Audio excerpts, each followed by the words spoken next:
धान मंडी को मंत्री को परिदर्शन।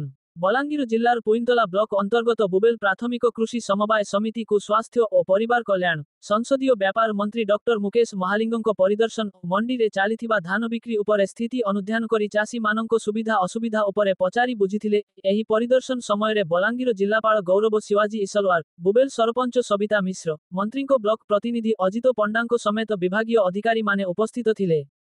समवाय समितिर सभापति मानभंजन बाघ और समवाय समितिर संपादक सब्यसाची बाबू स्वास्थ्य और परिवार कल्याण संसदीय व्यापार मंत्री श्री महालिंगों को स्वागत जनाइथिले। कहितिलु जेंटा से कथा आज रखिछु एवं आमे आज धान रो जेन मूल्य 3100 टंका लेखा आमे आपन मानकर खाता के अकाउंट पे जाउछि।